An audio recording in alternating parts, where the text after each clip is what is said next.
प्यार से कहना दान काजी। इस सत्य के पहचान के बाद ये सत्य को जीवन में अपनाएं तो ही वाकई में बहादुर हैं, क्योंकि कायरता तो फिर आंख बंद करने में होगी। एक जैसे हम अक्सर सुनते भी हैं उदाहरण कि एक सामने अगर कोई हम किसी से बात करते वक्त कह देते हैं कि सामने अगर शेर खड़ा है तो आंख बंद कर लेंगे तो वो चला नहीं जाएगा सामने से। तो कायरता और बहादुरी ये पहलू जीवन में देखें तो वही कि एक जीवन नहीं समाप्त होना है और जीते जी एक अनेकों रंग ये जिंदगी दिखाती है, एक हर एक स्थिति में अलग महसूस कराती है। तो क्या सिर्फ मन की ये फीलिंग्स पे या इमोशंस पे या मन के एक उतार चढ़ाव को ही हम अगर हकीकत मान लेंगे तो स्थिर नहीं हो पाएंगे। एक सदैव के लिए स्थिरता सहजता चाहिए, तो इस सत्य के साथ ही जुड़ना होगा। और वो सत्य ये ब्रह्म ज्ञान कि हर समय ये परमात्मा का एहसास, इसको पहले जानकर फिर इसको इस पर पूरा विश्वास होना और विश्वास के साथ ही जीवन में भक्ति और आनंद आना। कैसे फिर जीवन में इस प्रभु के प्रति वो प्रेमा भक्ति की अवस्था एक हमेशा के लिए। फिर कोई भक्ति में ये नहीं कहा जाता कि दुनियावी काम छोड़ दो, एक जो भी एक साधन है जीविका कमाने का उसको त्याग दो, कहीं दूर चले जाओ, एकांत में चले जाओ।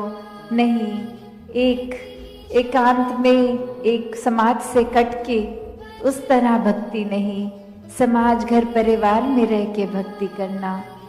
हर एक परमात्मा की रचना, हर एक इंसान, चाहे वो घर के मेंबर्स हों या फिर कोई दोस्त या फिर कोई अजनबी, तो कैसे हर एक में जहाँ परमात्मा है हर एक में उस परमात्मा का वास है, तो ये परमात्मा हर एक में देखा जा सकता है। तो वो उससे इसकी दूरी ये तय हो जाती है जब साक्षात ब्रह्म ज्ञान द्वारा ये परमात्मा दिखता है, फिर वो कण कण में दिखता है। फिर ये परमात्मा एक हर समय की सच्चाई बन जाती है। बाकी दुनियावी सच्चाइयाँ तो बदलती रहती हैं, कोई भी ऐसी चीज़ नहीं जो सदैव की सच्चाई हो। एक शरीर को भी हम लें तो ये भी बदल जाता है, हमारे सोच ख्याल को लें ये भी बदल जाते हैं, कोई भी तत्व ले लें वो भी अपना रूप बदल लेता है। तो कैसे सिर्फ और सिर्फ ये परमात्मा जो अगर जहाँ पे भी आस्था है, विश्वास है, उस धर्म ग्रंथ को भी पकड़ लें तो वही परिभाषा एक ही कि ये परमात्मा, इसका कोई टुकड़े नहीं कर सकता, ये कोई फॉर्म में नहीं है, ये हर जगह है, शुरू से था और सृष्टि खत्म होने पे ये अंत नहीं है इसका। कैसे ये कोई भी चीज़ से एक कम ज़्यादा नहीं किया जा सकता।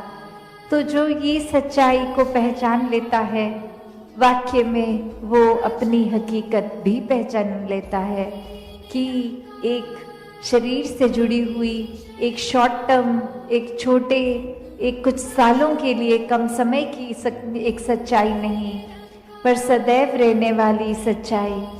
कैसे फिर मन परिस्थितियों के साथ एंग्शियस नहीं होता, एक मन में ऐसे ख्याल नहीं आते जो बेचैन कर देते हैं, क्योंकि सब में ही ये परमात्मा का हाथ एक आशीर्वाद रूप ही दिखता है कि अभी अगर ये परिस्थिति आई है तो हमें इस परिस्थिति से क्या सीखना है, हमें अपना कॉन्डक्ट कैसे रखना है। तो हर किसी चीज़ में जब एक हम कण कण से शिक्षा ले लेते हैं तो वाकई ही परमात्मा का एहसास कण कण में हुए और ये एहसास कोई भी चीज़ से हो सकता है। तो एक बार जब इस परमात्मा से जुड़ गए ब्रह्म ज्ञान द्वारा तो फिर दुनिया की कोई भी चीज़ फिर एक डामाडोल नहीं करती।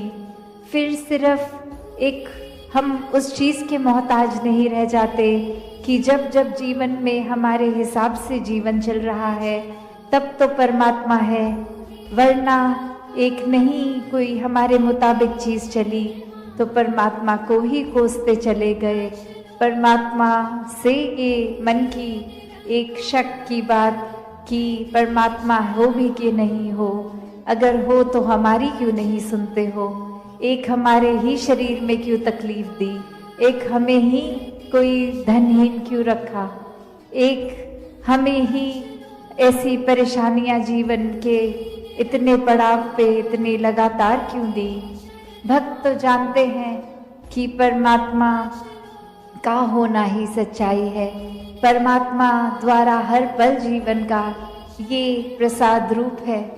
इसको अब कैसे निभाना है वो हम पे है, एक हमारी चेतनता उसको प्रयोग में लाना है कि कैसे एक कर्म जहाँ करने की आज़ादी है वहाँ किस तरह चुनाव करना है कि किस समय में कौन से कर्मों को करना है। और उत्तर बहुत ही सरल कि हम कर्म भी वो करते हैं जो हमारी सोच बन जाती है, जो चरित्र बन जाता है, जो बोली भाषा जैसी बन जाती है। तो बात वही कि जब ये परमात्मा को ही मन में बसाएंगे तो हर पल इसी का शुक्राना होगा, इसी का एहसास होगा और इसी परमात्मा के ऊपर जीवन आधारित होगा तो कर्म भी बहुत पावन बन जाएंगे। एक पूरी दुनिया के लिए एक दिल से सेवा होगी, एक पूरी दुनिया के लिए जीवन बीतेंगे, सिर्फ एक अपने लिए सेल्फिश होके खुदगर्ज होके नहीं, पर वाक्य में एक पूरे संसार के कल्याण के लिए हमारा जीवन होगा। तो एक बालक बालिका के जीवन में ग्रोथ की बात होती है, वहाँ पे एक अच्छी तहजीब के साथ साथ ये एक अंदर से स्पिरिचुअलिटी की भी बात की जाती है। ये चाहे फिर ये मानवता का संदेश उस रूप में एक गुणों को अपनाने वाली बात, तो चाहे बेशक छोटी उम्र से ये पढ़ाई सिखाई जाए, पर ये जीवन में हम हमेशा इसको कोई ऊपरी पढ़ाई की तरह ना लें, कोई सिखाई गई चीज़ की तरह ना लें, क्योंकि जिस समय ये परमात्मा ये निराकार ब्रह्म ज्ञान से जीवन में उतर गया, वहीं एक हमारे अंदर से भाव बेहतर मनुष्य बनने की, और इसकी कोई उम्र भी नहीं। स्कूल तो फिर भी एक 12वीं कक्षा तक हो सकता है, पर ये जीवन कैसे एक हर समय की शिक्षा है, कण कण से शिक्षा लेना है हर एक को, कि कैसे एक ये भाव भी अक्सर जो बात अहंकार की आती है वहाँ ये बात भी होती है कि जब किसी ने मान लिया कि सब कुछ तो हमें आता है, मैं हर चीज़ बखूबी करता हूँ, तो कोई भी चीज़ नई चीज़ या कोई पुरानी चीज़ को ठीक तरीके से सीखने की ये इच्छा कि इसको सीखा जाए, ये अहंकार की वजह से संभव नहीं हो पाता। तो कैसे अपने जीवन में जहाँ हर कोई ताउम्र छात्र रूप भी बना रहे, एक वो सीखना तो है, पर क्या सीखना है उस पे गौर करें, क्योंकि पूरा दिन अगर हम देखें तो ये आँखें भी, ये कान भी, ये ज़बान भी, ये बुद्धि से भी हर तरह की ये जो हमें इनपुट्स मिल रहे हैं, तो क्या हर एक चीज़ सीख लेना समझदारी है? एक भलाई उसमें है क्या? नहीं। एक फ़िल्टर की जो बात होती है कि क्या चीज़ देखकर भी अनदेखी करनी है, क्या चीज़ों को अपनाना है, किसको छोड़ना है, वो चेतनता की बात है। और ये चेतनता ब्रह्म ज्ञान से जहाँ एक आत्महत्या के जीवन में, एक ये स्पिरिचुअल लाइफ में, तो हर समय ये बहुत ही अच्छा माध्यम, ये टूल। पर एक और बात भी देखी जाए कि अगर हम कोई दुनियावी, कोई मटीरियलिस्टिक अपनी रिस्पॉन्सिबिलिटी, कोई काम काज भी कर रहे हैं, कुछ भी कर रहे हैं, तो उसमें भी चेतनता होनी बहुत ज़रूरी होती है। चाहे वो अक्सर छोटा सा एग्जाम्पल ड्राइविंग का भी, कि सड़क पे होते हैं तो अक्सर वही पंक्ति बार बार नज़रों के आगे आती है कि सावधानी हटी दुर्घटना घटी।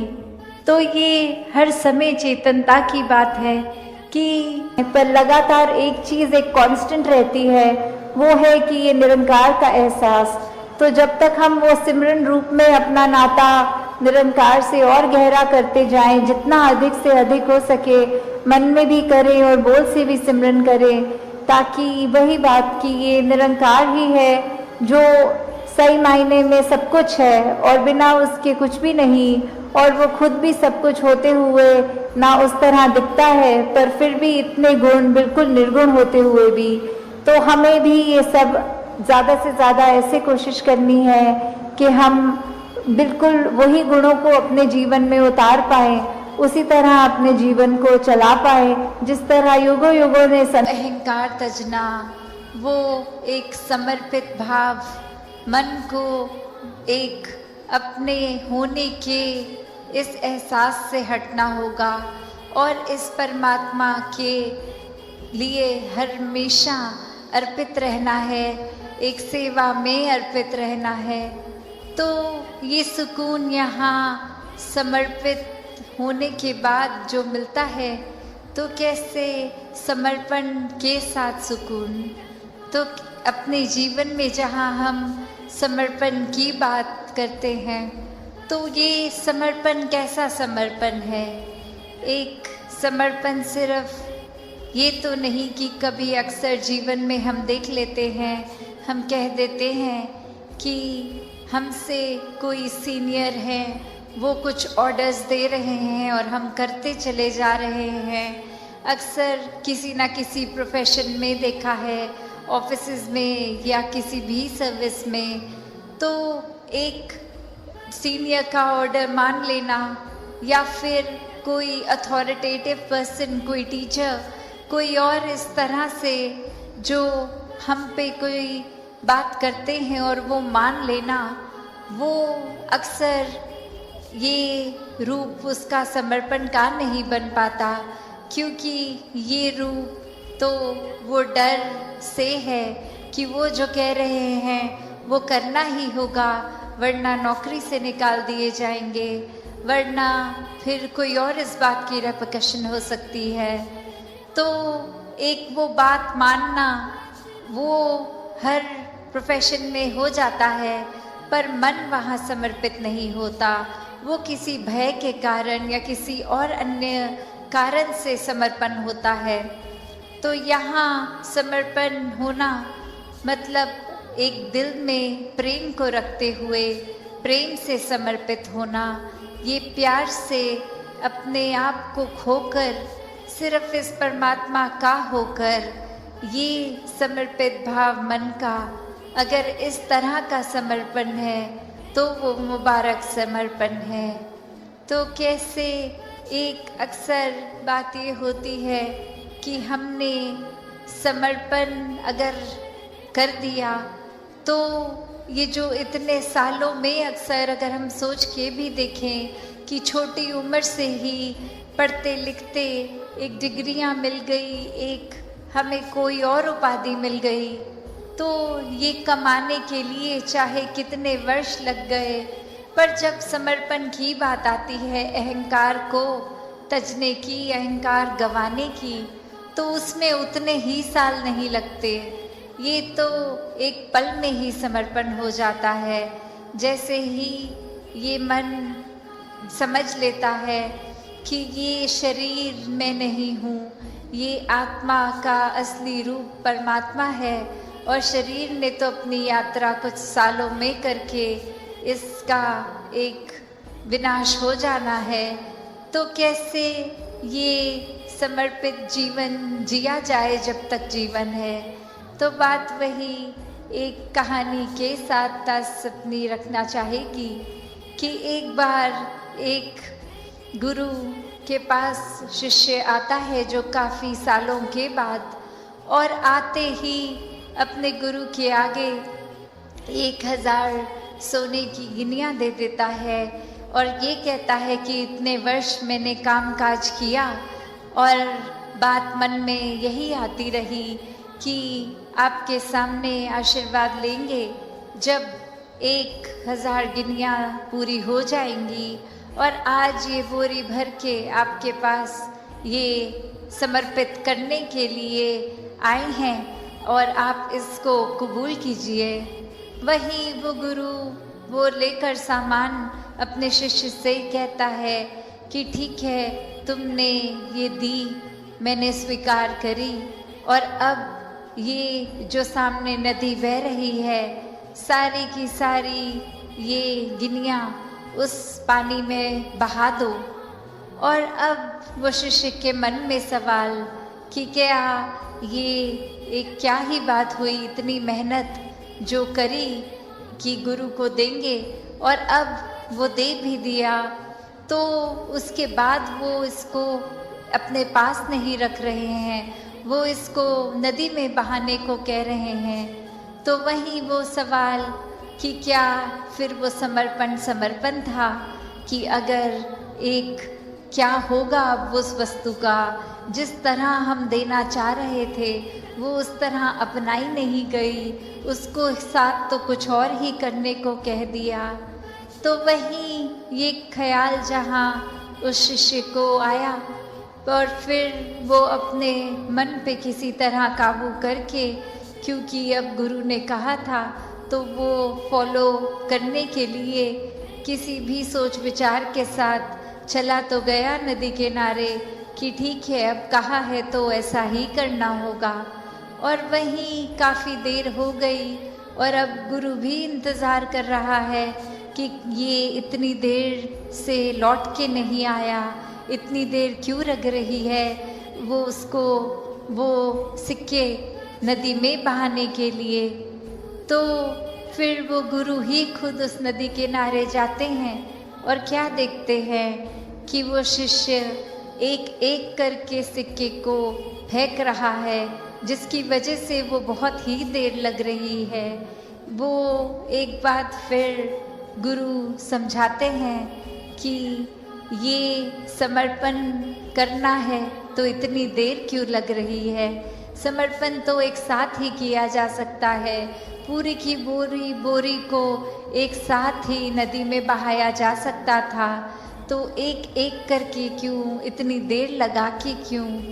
तो ये कहानी में तो ये मन की अवस्था ही है कि हम किस तरह एक अपने मन को इस तरह मान लेते हैं कि कोई अटैचमेंट हो गई, कोई और कारण से अगर ये लगा कि कुछ वस्तुएं इकट्ठी हो गई हैं, कोई उपाधियां मिल गई हैं, या कहीं अपने मोहल्ले में अपने दायरे में बहुत नाम कमा लिया है, एक हमारा कुछ औहदा, कुछ रिस्पेक्ट बन गई है, एक तरह के हम सेलिब्रिटी बन गए हैं, कुछ 2-4 लोग हमें जान गए हैं, तो ये एक इम्पॉर्टेंट होने का अहंकार या कोई और भी पूर्ण है। फर्क सिर्फ हमारे नज़रिए का होता है कि उसको हम किस तरह देख रहे हैं, उस परिस्थिति में से हम निचोड़ क्या निकाल रहे हैं, उससे सिखलाई क्या निकाल रहे हैं। क्या हम सिर्फ हमारे अनुसार कुछ नहीं हुआ तो उसके वजह से इस परमात्मा को ही कोस रहे हैं, या ये भी मान रहे हैं कि ये ही हमारे लिए बेस्ट है और कैसे इसमें वरदान छुपा हुआ है।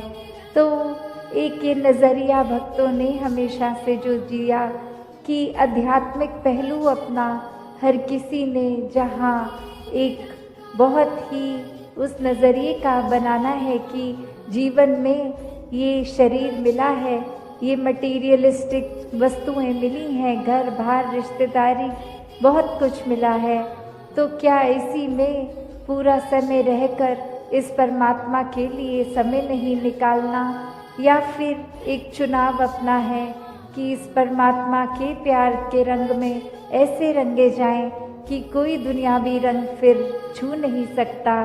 ये पक्के का रंग ये एक हर समय रहने वाला रंग, और इस रंग को जिसने भी अपने ऊपर लगाया वो हमेशा के लिए आनंदित हो गए। एक जीवन हर समय के लिए झूम झूम के जिया गया।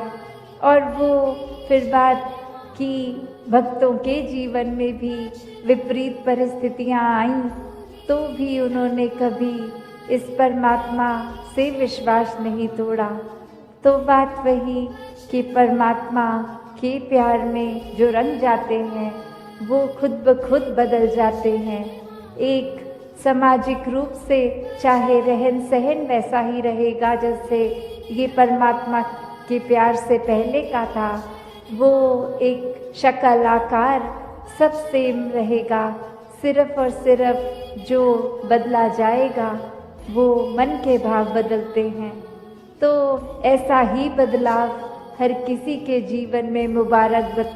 चंडीगढ़ के इस मैदान में आज ये सत्संग में जैसे हर एक ने ये अपने मन के भाव रखे कि जीवन में हर एक चीज जहाँ उसकी महत्वता है, चाहे वो संसार को ही देख लें कि ये कुदरत इतनी खूबसूरत, हर एक चीजों का एक अपना काम है।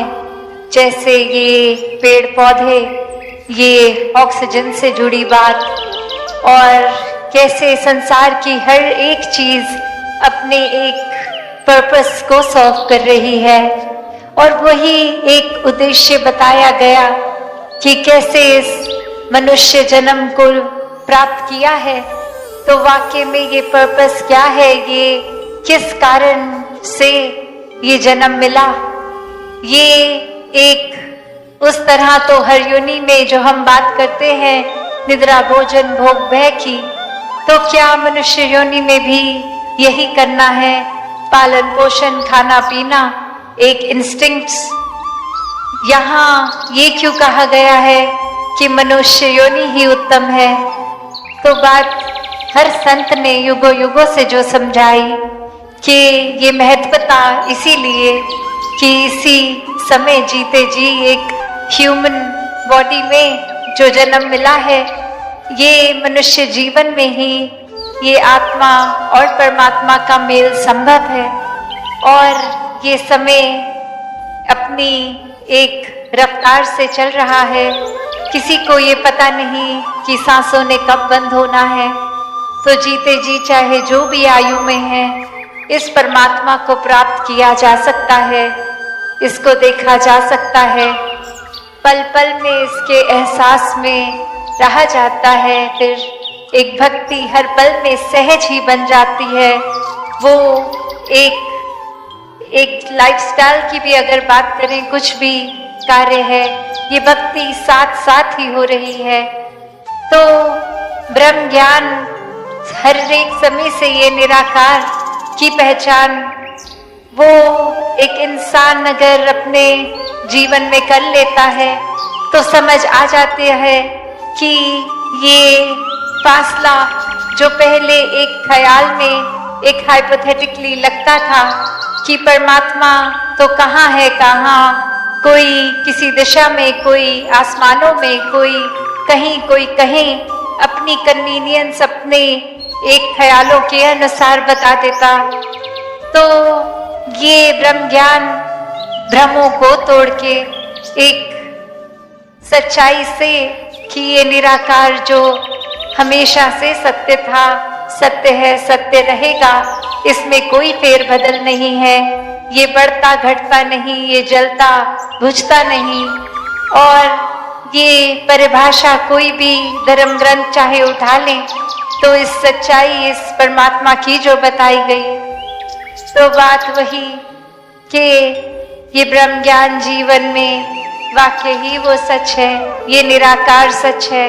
और ये निराकार के साथ जुड़कर ये जीते जी जीवन मुक्ति की बात है। फिर उस समय का इंतजार नहीं कि मौत कब आएगी और ये आंखें बंद होने के बाद वो ट्रांजिशन कि इस दुनिया और उस दुनिया में जाकर कुछ वो फिर फर्क आएगा। ये इस समय भी मुक्ति है, इसके बाद भी मुक्ति है। तो ब्रह्म ज्ञान सिर्फ लेकर ही नहीं, एक ब्रह्म ज्ञान पे चलने की विशेषता है। संतों ने ऐसे ही अपने जीवन को जिया है हमेशा से, चाहे कोई भी युग हो, कोई भी परिस्थिति हो। संतों ने यही सिखाया कि जीवन तो कभी भी आसान नहीं रहा। कोई भी दुनिया में इंसान से पूछ लें तो कोई ना कोई प्रॉब्लम, कोई कष्ट किसी भी तरह का, किसी के चाहे तन का रोग होगा, किसी की आर्थिक अवस्था का होगा, किसी को एक दिमागी कोई बेचैनी होगी, किसी का मन भारी होगा, कुछ ना कुछ तो ये हर एक के साथ ये संसार में है। तो कोई चीज हर कोई गिनवा देगा। तो संतों ने यही सिखाया कि परिस्थितियों से भागना नहीं है, एक एस्केपिस्ट नहीं बनना। संत हमेशा इसी संसार में रहते हैं, उन्हीं परिस्थितियों को फेस भी करते हैं, पर फिर भी एक सुकून में रहते हैं, आनंद में रहते हैं। संतों के लिए कुछ एक चीज बदलती नहीं है। जो कष्ट एक अगर उस इंसान में भी है जो अभिमानी है, वो ही हो सकता है शारीरिक पीड़ा किसी संत के भी शरीर में हो, पर फर्क यही आता है कि ये ज्ञानी और अज्ञानी में, कि कैसे अज्ञानी तो फिर परमात्मा को ही कोसता है कि ये कष्ट क्यों हमारे हिस्से आ रहा है, ये ठीक नहीं हो रहा। और वही ज्ञानी शुक्राने भाव में रहते हैं कि शुक्र है अभी ये कष्ट इतना नहीं है, ये कोई पीड़ा इतनी नहीं है। और शुक्र है परमात्मा का कि अगर आपने ये सही समझा तो ही दिया। ये कष्ट पता नहीं कैसे, पर बहुत जरूरी होगा हमें एक्सपीरियंस करना, इसको गो थ्रू करना। तो एक कभी भी मन में कंप्लेन्स या कोसने वाला स्वभाव तो संतों का रहा नहीं। संतों ने यही समझाया है कि ये शरीर हमारी असली पहचान तो है नहीं। कोई शारीरिक दुख सुख है तो जब तक जीवन है तभी रहेगा। एक कभी भी भक्तों की अरदास ये नहीं रही कि संसारिक सुख मिले। भक्तों ने हमेशा आध्यात्मिक बात करी है, अध्यात्म की, आत्मा की, कि ये आत्मा का जिस तरह इस ब्रह्म ज्ञान से हमारा कल्याण हो गया, सभी का वैसा हो, सभी ठंडक प्राप्त करें। तो ये पहचान संतों ने यही बताई कि शरीर ही सच नहीं है हमारा। ये आत्मा ने तो अनेकों बार अलग अलग योनियों में, कभी जानवर बन के, कभी किसी और तरह एक शरीर को बदला है। ठीक उसी तरह जैसे हम हर दिन वस्त्र बदल लेते हैं, तो एक वही बात कि ये आत्मा इस परमात्मा की अंश है। तो कैसे एक ये पहचान अपने असली रूप की हो, तो वही एक आसान तरीका कि जब इस परमात्मा को जान लेंगे तो अपनी पहचान खुद ब खुद हो जाती है कि ये परमात्मा है और इसी से हम आए हैं, इसी में रह रहे हैं और इसी में वापस एक में खोना है। फिर कोई भेदभाव औरों के साथ भी नहीं। एक फर्क जो सामाजिक रूप में या बचपन से लेके बड़े होने तक का एक जो शिक्षा मिली, उससे हमने कोई विचारधारणा बना ली अपनी कि ऐसा है कि हम किसी एक विशेष जगह में निवास करते हैं तो हम ये हो गए, ये हमारी आइडेंटिटी हो गई, ये पहचान हो गई। हमारी चमड़ी का रंग ऐसा है तो ये है हमारी पहचान, हमारी बोली भाषा ऐसी है तो ये हो गई। तो ये तो एक संसारिक बात है। भक्तों ने कभी भी खुद को ऐसी छोटी बातों में इतना नैरो माइंडेड होके उलझाया नहीं है। ये बहुत ही क्लियर होके, स्पष्ट होके भक्तों ने समझा है कि ये ऊपरी ये सब चीजें हैं, चाहे एक वस्त्र हो, चमड़ी का रंग हो, पर अंदर से ये आत्मा तो परमात्मा का ही अंश है और सभी में है। तो कोई जाति पाति का फर्क नहीं किया गया, वो एक समान हर एक को पूजनीय माना गया। एक आधार नफरत का नहीं लिया गया, आधार सिर्फ और सिर्फ प्यार का और हर एक के लिए करुणा भाव का, कि हर एक का ही उद्धार हो, ये प्रोग्रेस करे, हर कोई अपनी सोच में विस्तार करे। भक्तों ने तो हर समय ऐसी ही शिक्षा दी है कि कैसे एक जीवन में वाकई ही अपनी असली पहचान की जाए, और वो पहचान करने का अगर हम क्या फायदा सोचें तो यही है कि भ्रमों से मुक्ति हो जाती है। एक फिर भाव मन के ऐसे ही रहते हैं कि जीते जी भी हम छोटी सोच में नहीं फंसते। एक बहुत ही सहज होता है फिर जीवन, एक कहीं पे भी हमारी दिलचस्पी फिर ऐसी नहीं होती कि किसी की बुराई सी सुनते रहें। कहीं आग लगी है, चिंगारी है, तो उसको और बढ़ावा देके आग बनाएं। एक पानी से वो आग बुझाने का ही प्रयत्न रहेगा।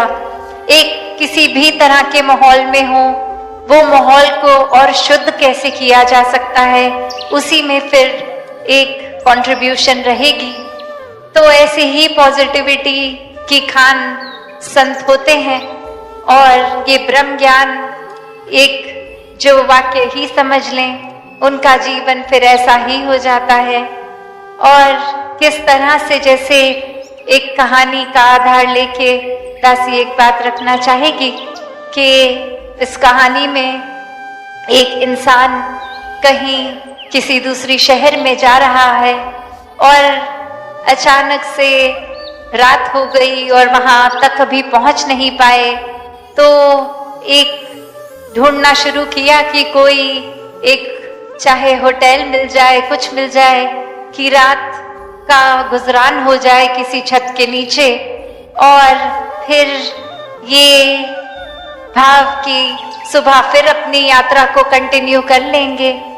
और अब थोड़े एक जगह से दूसरी जगह ढूंढा गया, पर एक जगह कोई खाली कमरा नहीं मिल पाया, और वो एक फाइनली जगह मिली, पर उसमें उनको कहा गया कि ये कमरे में एक और इंसान ऑलरेडी है इसमें, तो आपको अकेला अपने लिए तो कमरा नहीं मिल सकता, अगर मंजूर है तो उसके साथ शेयर करना पड़ेगा। और अब बहुत लेट हो गया था और थक भी गया था वो इंसान, तो वो एक मान गया, और मानने के बाद जब उस कमरे में गया तो जैसा जिस हालत में था वो बिल्कुल थका टूटा भी वैसे ही एक लेट गया, और कैसे वो जूते भी पहने रह गए, वो वस्त्र भी एक पैंट शर्ट उस तरह से फॉर्मली ड्रेस्ड, वो वैसे ही लेट गए। और अब उसके साथ जो इंसान, वो उसकी नींद खुलती है तो वो उनको कहते हैं कि आप अब सुबह के वही कपड़ों में होंगे तो आप आरामदायक कोई कपड़ा पहन लें। और वो इंसान फिर कहता है कि बात इतनी सी है कि ये मेरे लिए थोड़ा अनकंफर्टेबल एक बात है, क्योंकि आज तक जीवन में जब भी मैं सोया हूँ, मैं अकेले अपने कमरे में सोया हूँ, किसी और इंसान के साथ एक वो एक्सपीरियंस एक नहीं रहा इस तरह का, तो मेरी कंफर्ट जोन में नहीं है, इसलिए मैं एक इस तरह ही सही एक कंफर्टेबल नहीं हो सकता, पर ये रात तो बितानी ही है।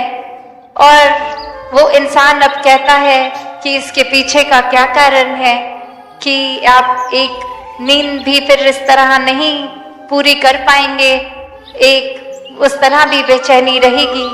तो वो इंसान कहता है कि मैं जिस तरह हूँ वो मेरी पहचान है, ये कपड़े तो मुझे पता है कि मैं कौन हूँ, मैं एक अपना नाम बताकर कि ये मैं ऐसा दिखता हूँ, ये मेरे कपड़े हैं, ये मैं अगर अकेले कमरे में होता हूँ तो मैं ही होता हूँ, पर आज जब किसी और के साथ हूँ तो सुबह उठ के पता नहीं मुझे कैसे पता लगेगा मैं कौन हूँ, दूसरा इंसान कौन है। तो ये बात अब साथ वाले इंसान को अजीब तो लगती है, पर वो एक तरकीब बोलते हैं कि चलिए आप ऐसा कीजिए, आप अगर अपने आरामदायक वस्त्र कोई डाल लें तो एक पहचान की ही बात है, तो एक कपड़ा बस अपने हाथ में बांध लें, उससे आप सुबह उठेंगे तो आपको पता चलेगा कि आप ही हैं और दूसरा व्यक्ति मैं हूं। और ऐसे ही वो करता है, पर रात को वो व्यक्ति जिसने ये तरकीब दी होती है वो कपड़ा हटा के अपने ऊपर ही बांध लेता है। और अब जब सुबह होती है तो ये बात देखकर, ये नज़ारा देखकर वो व्यक्ति कहता है अपना नाम दूसरे के ऊपर लेके कि आप ये हैं। ये तो मैं समझ गया, क्योंकि इस व्यक्ति ने अपना नाम लेकर कि इस इंसान ने वो कपड़ा तो रात को पहना था, तो अब जिसके ऊपर वो कपड़ा बंधा है वो तो फिर यही होगा। तो अब सवाल ये है कि मैं कौन हूं।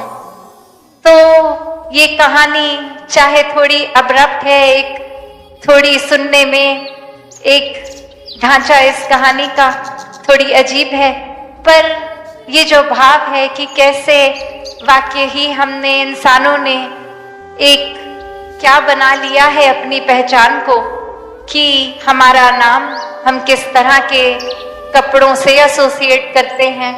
और ये सिर्फ चाहे फिजिकल कपड़े नहीं, ये आजकल अगर हम देखें तो कोई डिग्रियां ले ली हों, कोई इम्पोर्टेंट पोस्ट पे हो, पदवी मिल गई हो, ये सब भी हमने अपनी पहचान ही तो बना ली है।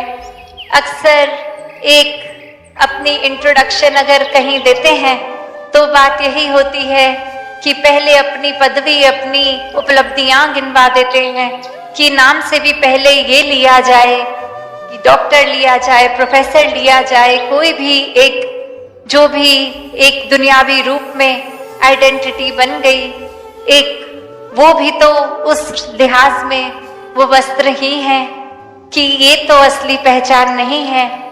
कैसे एक समझ की बात है कि वाक्य में असली पहचान तो फिर यही है कि धीरे धीरे अगर हम सोचें कि क्या रह जाएगा, ये जब वस्त्र को भी एक बार ये बात हटा दें, चमड़ी को भी हटा दें, ये हड्डियों को, ये ऑर्गन्स को, तो क्या ही बच रहा है। यही आत्मा पे बात आती है जो असली पहचान है। तो ये हर एक ने अपने एक भावों में समझाया, चाहे वो बुल्ला जी की बात हो, वो अक्सर अपने ही किसी ना किसी एक बात में समझाते थे कि बुल्ला की जाना मैं कौन हूँ। तो वो एक क्या जानते नहीं थे कि उनका नाम क्या है, वो क्या अपने शरीर की पहचान नहीं जानते थे, शीशे में तो देखते ही होंगे खुद को। तो फिर ये क्या बात आ गई कि उनको कहना पड़ा कि कौन है, ये असली आइडेंटिटी की बात हो रही थी। मन तू ज्योत स्वरूप है, अपना मूल पहचान वाली बात कि वाक्य में क्या है और ये जीवन में ये सामाजिक रूप हो या कोई भी भ्रम के कारण जो ये रूप के ऊपर ये पर्दे पड़ते जा रहे हैं, ये भ्रमों में, उलझनों में इंसान फंसता जा रहा है, तो उससे हट के वापस अपने असली रूप को ही अपनाना है। ये परमात्मा का अंश है तो परमात्मा जैसा बनना है। एक वही भाव कि कैसे हमने अपने अगर एक डेफिनेशन में जाएं तो कैसे ये परमात्मा हर चीज में है जो ये माया रूप है और फिर भी ये माया से ऊपर है। तो अगर हम बात करते हैं ये एलिमेंट्स की भी, ये चाहे आग हो, पानी हो, कुछ भी हो, तो एक बात वही होती है कि हर एक चीज में होकर भी इससे न्यारा ये जो 9 द्वारों की भी बात होती है। तो कैसे अपने जीवन में हर कोई ये परमात्मा को प्राथमिकता अगर दे, एक परमात्मा को जान ले, तो एक छोटे मोटे मनमुटावों से लेकर एक बड़ी बड़ी भ्रमों से भी आजादी मिल जाती है, एक आत्मा का कल्याण हो जाता है। ये जीवन फिर रूहानी गुणों से भर जाता है। एक जीवन में इंसानियत ही सिर्फ झलकती है।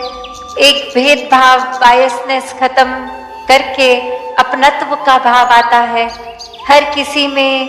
फिर ये स्वयं के ही दर्शन लगते हैं कि हर कोई अगर हर एक में ही मैं हूं तो चोट किसको पहुंचानी, नफरत किससे करनी। तो भाव हर एक के यही, और मन में फिर यही बात कि ये असली रूप ही पूजनीय है, हर एक का ये परमात्मा ही पूजनीय है। तो दिलों को कैसे साफ रखना है वो भी एक बहुत ही आसान तरीका, क्योंकि संसार में पल पल में कुछ ना कुछ हो रहा है और कोई ना कोई एक्सपीरियंस भी हमारे साथ हो रहा है। तो अगर मन में कोई मैल जम भी रही है तो तुरंत उसको साफ करने का तरीका ये सेवा, सुमिरन और सत्संग ही है कि उसी समय इस निराकार को मन में वापस बसा लें।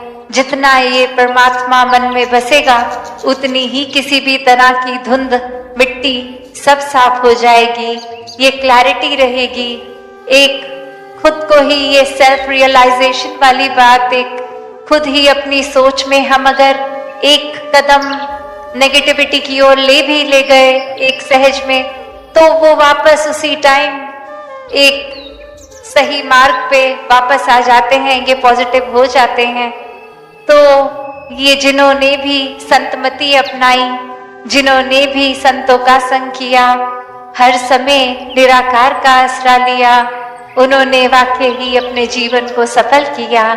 तो दासी क्या अब घड़ी की ओर नजर, तो दासी और समय ना लेके इन्हीं शब्दों से आपसे आज्ञा लेगी। सात संगत जी, धन निरंकार जी। सात संगत जी, प्यार से कहना धन निरंकार जी। सात संगत जी,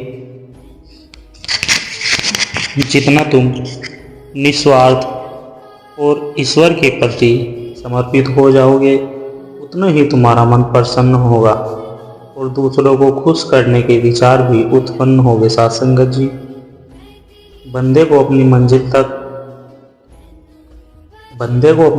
तक जो ले जाता सतगुरु है, हे हरदेव मनुष्य तन की कदर सिखाता सतगुरु है। रूहानियत खुद को पहचानना है, अपनी आत्मा को पहचानना, अपने मालिक निरंकार को पहचानना है। इस बात को अच्छी तरह जान लो कि तुम्हारा मददगार एक खुदा को छोड़कर कोई और नहीं है। संगत जी, बंदे को अपनी मंजिल तक जो ले जाता सतगुरु है, हे हरदेव मनुष्य तन की कदर सिखाता सतगुरु है। संगत जी, फिक्र करे सो बावरा, जिक्र करे सो साध, उठ फरीदा जिक्र कर, फिक्र करेगा आप।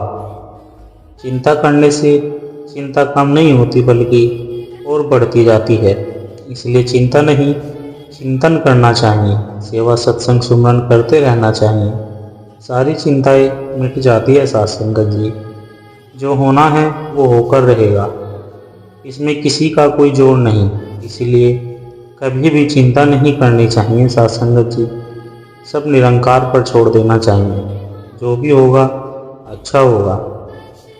संत वही होते हैं जो यश कीर्ति प्राप्त करने के बाद भी अहंकार नहीं करते और निंदा हो रही हो तो वो घर नहीं बैठते। सत्संगत जी, वो हर अवस्था में शुक्र ही मनाते हैं। सतगुरु की नाम का मैं दीवाना हूँ, तेरे नाम से ही तो मैं भी जाना हूँ। मैं तो बस एक ही तो बहाना हूँ, दिल यही तो रखता अफसाना हूँ।